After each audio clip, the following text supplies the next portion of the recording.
आप ये देखें ना, 5,000 पाउंड वजनी 85 बॉम्ब अगर ना होते तो सिर्फ जो टेक्नोलॉजी तो काम नहीं हो रहा था ना, प्रॉपर आपने एक्सप्लोजिव्स मार के। नरेंद्र मोदी ने, भारत के जो वजीर आज़म हैं, उन्होंने टेलीफोन किया है Israeli prime minister Benjamin Netanyahu को। साथ ही पीएम मोदी ने भी दोहराया है कि भारत शांति और स्थिरता के लिए प्रतिबद्ध है और आतंकवाद के लिए दुनिया में कोई जगह नहीं है। और उस टेलीफोन में उन्होंने कहा है, बहुत अच्छा किया। इसराइली तैयारे बारूद लाते आते हैं और फिर कैलेंडर पर एक और स्याह दिन का इजाफा करके यूं पलटते हैं। नसरुल्लाह को मारा जाना ठीक है। कहा जाता है कि काफ़ी दुनिया के जो वेस्टर्न मुल्क हैं वो हिजबुल्लाह को समझते हैं कि ये एक टेररिस्ट ऑर्गेनाइजेशन है। रैलियां, जलसे जुलूस हो रहे हैं जिन्हें जूते की नोक पर रखते हुए नेतन्याहू जंग का दायरा बढ़ाता जा रहा है। अब गजा के बाद आप देख रहे हैं कि लबनान भी निशाने पर है। इसराइल ने अब लबनान को तख्ता मश्क बना लिया है और आहिस्ता आहिस्ता जालिम इसराइल अपने कदम दीगर मशरिक वस्ता के ममालिक की तरफ बढ़ा रहा है। मैं समझता हूं कि पाकिस्तान को भी वो डिस्टेबलाइज करने की कोशिश करेंगे। आपने हिजबुल्लाह की जो लीडरशिप को मारा ठीक किया। सीरिया अभी तक आप देखें ना, जरा खामोश है, नारे लगा रहे हैं और पिक्चर तस्वीरें। इसराइल ने लबनान के बाद यमन पर भी हमले शुरू कर दिए हैं। अब है क्या, नरेंद्र मोदी ने यह जिक्र नहीं किया कि आपने हिजबुल्लाह के चीफ को मारा तो अच्छा किया। उन्होंने कहा है कि जो दहशतगर्दी कर रहे हैं आप उनको मार रहे हैं, हम आपके साथ हैं। नमस्कार दोस्तों, नमो राष्ट्रवाद में आपका स्वागत है। अब भारत और इजराइल की जो दोस्ती है वो बहुत मजबूत है, बहुत सारे सेक्टर्स में मिलके काम हो रहा है, स्पेशली डिफेंस में। अब ये सब देख के पाकिस्तानी काफी शॉक्ड भी है और ये काफी डरे हुए भी है, क्योंकि भारत इजराइल की दोस्ती का मतलब है कि जिस तरह से इजराइल ने काम किया है हमास और हिजबुल्लाह के अगेंस्ट मिडिल ईस्ट में, वैसी चीजें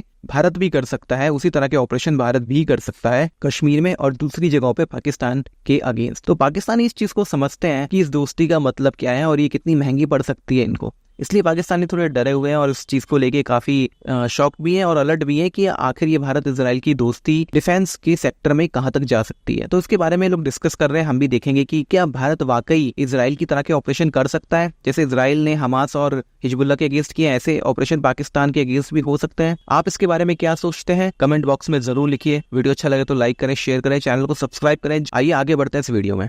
नरेंद्र मोदी ने, भारत के जो वजीर आज़म हैं, उन्होंने टेलीफोन किया है Israeli prime minister Benjamin Netanyahu को और उन्होंने ये कहा है कि ख़ास तौर पे ये दो चीज़ें हैं। एक तो ये है कि जो नरेंद्र मोदी ने यूनाइटेड नेशंस के अंदर, अगर आपको याद हो, तो मुलाकात की थी महमूद अब्बास से, लेकिन नरेंद्र मोदी ने दोबारा फ़ोन किया है और आज फ़ोन किया है बेंजामिन नेतन्याहू को और उस टेलीफोन में उन्होंने कहा है कि हमने खित्ते की डेवलप होती सूरत हाल पर डिस्कस किया। क्या डिस्कशन नरेंद्र मोदी कर सकते हैं? नरेंद्र मोदी ने यही डिस्कशन की होगी कि बहुत अच्छा किया।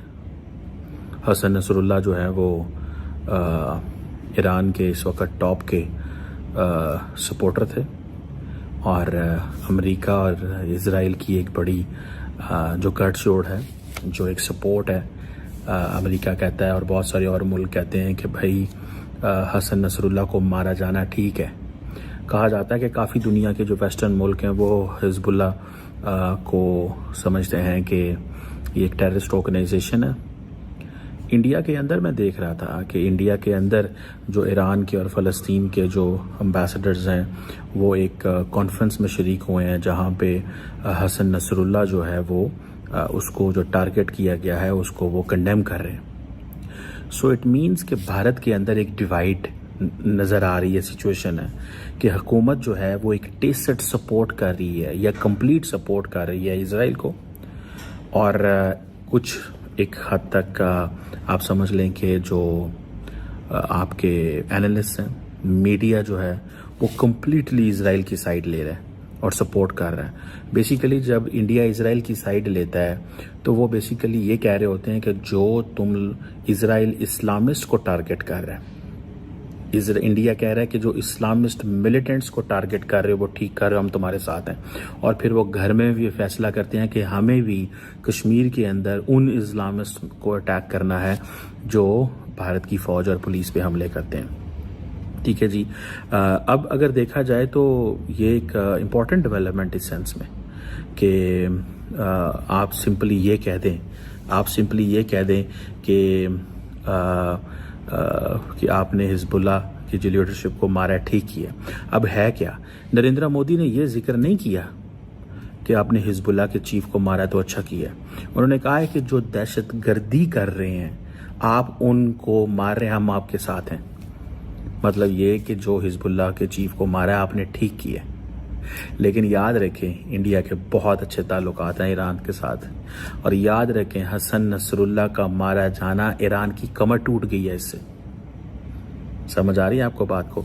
सो इंडिया एक तरफ वेस्ट एशिया के अंदर ईरान के करीब रहना चाहता है बिकॉज उसको पता है एनर्जी सप्लाई लाइन में हमें इसकी बड़ी ज़रूरत है, और चाबहार पोर्ट के हवाले से बड़ी ज़रूरत है। इंडिया इन चीज़ों को समझता है, they know this very well, बहुत अच्छे से समझ जाना है कि इसकी क्या सिग्निफिकेंस और क्या नहीं है। और दूसरी तरफ वो क्या कह रहे हैं खिंच के रखो। ठीक है जी, ये जो टेलीफोन कन्वर्सेशन है ये लार्जली उनकी जो डिस्कशन है वो टेररिज्म के अराउंड है।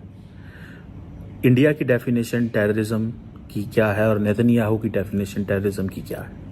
ठीक है, अब वो नरेंद्र मोदी साहब कह रहे हैं कि जी हम जो होस्टेजेस हैं उनकी रिलीज के लिए बड़ी दुआएं कर रहे हैं। ठीक है जी, और रेस्टोरेशन ऑफ पीस की बात कर रहे हैं। लेकिन एक चीज़ याद रखें, नरेंद्र मोदी जब बेंजामिन नेतन्याहू को फ़ोन करते हैं तो भारत के अंदर जो दाएं बाजू की फोर्सेस हैं वो उछलती हैं, वो समझती हैं कि यार ये करना चाहिए, हमें बदला लेना है। सो ये एक अहम चीज़ है, इसको आप इस तरह वो इग्नोर नहीं कर सकते कि ये एक नॉर्मल चीज़ है। मैं भी देख रहा था कि टोनी ब्लेयर जो है फॉर्मर यूके के प्राइम मिनिस्टर, वो कह रहे हैं कि जी by the middle of this century, यानी कि ये जो सेंचुरी चल रही है, ये जो अभी 21st सेंचुरी जिसमें अंदर हम मौजूद हैं, 3 दुनिया में सुपर पावर्स होंगी। एक अमेरिका तो है ही है, China and probably India. Probably लफ्ज उन्होंने इस्तेमाल किया है। इट मीन्स अब देखिए ना, यूके के प्राइम मिनिस्टर केयर स्टार्मर जाकर यूएन में कहते हैं इंडिया को परमानेंट सीट दें सिक्योरिटी काउंसिल में, इंडिया को परमानेंट सीट दें। So when India speaks this way, India is giving a message. India एक मैसेज दे रहा है कि भाईजान ये हम चाहते हैं और ये हम करने जा रहे हैं। ठीक है जी। अब ये आप देखें कि, और दूसरा ये भी आपको पता है, इस चीज़ का भी पता है, ठीक है जी, कि इंडियंस जो हैं वो टफ लाइन लेते हैं इस्लामिस्ट के अंदर, बड़ी प्रो लाइन लेते हैं उसके ऊपर। तो दोस्तों वीडियो आपने देख लिया है और वीडियो देख के आपको बिल्कुल समझ में आ गया होगा कि पाकिस्तानी इसलिए डरे हुए हैं क्योंकि वाकई ये सच है कि भारत फ्यूचर में इस तरह के ऑपरेशन करेगा। संभव है कि पाकिस्तान बेस्ड जो टेररिस्ट ग्रुप है उनके अगेंस्ट बड़े ऑपरेशन हो सकते हैं, और इजरायली जो पॉलिसीज हैं और जो टेक्नोलॉजी है उस दोनों का यूज हो सकता है। इसलिए पाकिस्तानी काफी अलर्ट हैं। आप इसके बारे में क्या सोचते हैं कमेंट बॉक्स में जरूर लिखिएगा। वीडियो अच्छा लगा हो तो लाइक करें, शेयर करें, चैनल को सब्सक्राइब करें, चैनल को ज्वाइन करें। मिलते हैं अगले वीडियो में, तब तक के लिए जय श्री राम।